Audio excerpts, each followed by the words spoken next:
liked to draw when I was a kid. Now, I don't even remember the last time I finished a drawing. Almost without realizing it, I stopped because of school. And you might understand this in the wrong way, because school never got so tough for me that I didn't have time to be creative. It just gave me a mindset that didn't really compete in a lot of creative situations. I was introduced to the culture of perfectionism. I started to develop a fear of not being good enough. And for many people, that fear makes you not even want to try to start being good at anything. People get anxiety of exams, of missing out. And worst of all, they start to believe that they have to be perfect on how they look and how they cook. Schools aren't responsible for this in its entirety. They aren't even the ones doing most of the harm, because they're pushing us towards perfection in a definite form, teaching us that 2 + 3 = 5, that blue and yellow makes green, and so on.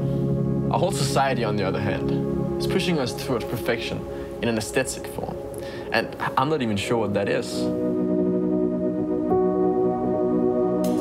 In the culture of ancient Greece, one of the greatest themes was kleos, the pursuit of glory.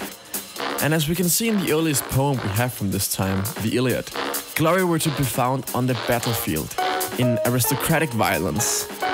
Glory then had a very bloody dimension, and Plato, amongst others, wanted to foster a different tradition. One that centered on beauty and fecundity rather than death and violent conflict. Instead of the primacy of loving the Homeric kleos, Plato sought to promote the loving desire for the beautiful Helen.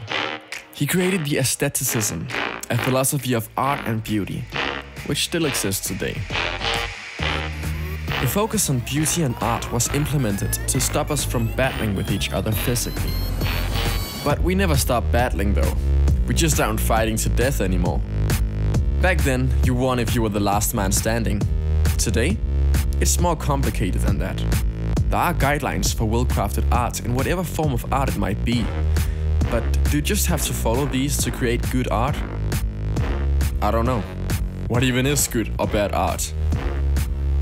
It's difficult to describe, first of all, because it's not even making sense really to say if it's good or bad, because you already start when you say it's good, that there must be bad art. I think that's more difficult even to describe what's bad art, but I think good art should touch the people. Good art has a certain power. It is independent. I like art when you see that the artist is driven. Anyone can decide whether or not a piece of art is good or bad, if it speaks to them or not. But can anyone decide whether or not something is art in general? Bro, I just made this sick artwork. That really made an impact. I just had to get it out. Not anyone can decide whether or not something is art or not. And being able to do so is power. Jacob, don't you want to see? Shame on you, Morty. And the power is money. It is provocative and also pretty stupid to argue that money dictates whether something is art or not. But it becomes almost impossible to be specific on what art is if anyone can decide what it is based on their own feelings. The reality is that a lot of wealthy people are spending huge amounts of money investing in art. And none of these would spend several millions of dollars on an artwork just because someone from the street said it was art. Artworks shown at the national museums must be more important for the art scene than the work of someone who claims to be an artist but hasn't had any of his artwork shown at the National Museum, even though that someone happened to be the next Picasso. An experienced guy, he said to me, well, Anders, you just think it's about doing a good artwork. There's thousands of people, millions of artists in the world that is doing good art. So why should we pick you? He said, if the artist is a table, then you have 4 legs. And one leg is the collectors, and it has to be the right collectors. You have to get in their collection. And then you have the museums. You need like really good international museums, not local. It can actually be bad for you to start out to be too local. Then you need the critics. They are the cheap ones. They always need a new job. I'm just trying to be funny here. The 4th leg that is very important is the investors. You need guys that really believes that they can get a higher value of their investments. How can we make this producer, this is the artist, and his object as valuable as possible for us? They will do like this, that they put on auction after they collected most of the artist's work, and then they will put it on for a higher price there.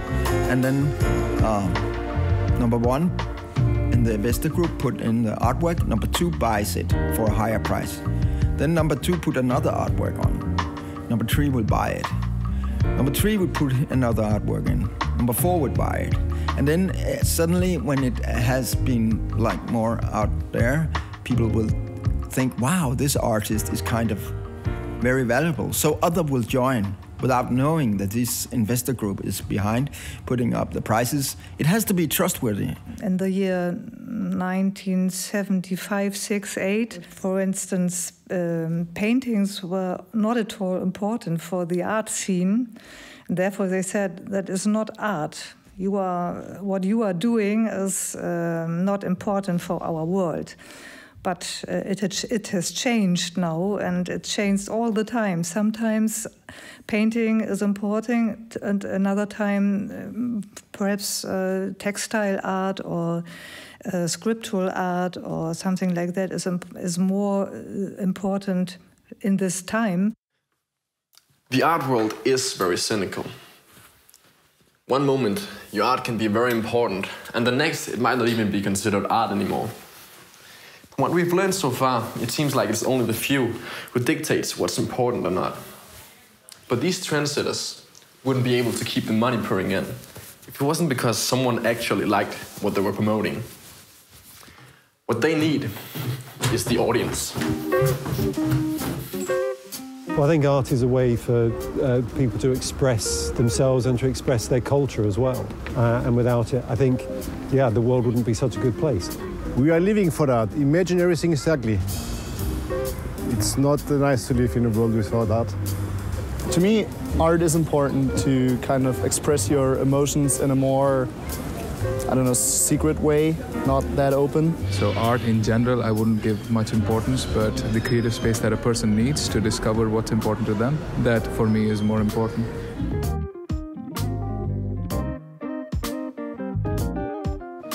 No matter what art is and how we choose to define it, there is no argument that people find it very important.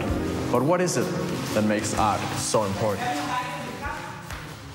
Our society needs art because we are so functioning, and art is a way of dysfunctional.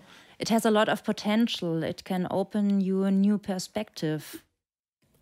It's part of every living creature's instinct to encode the surroundings and tell if everything's all right.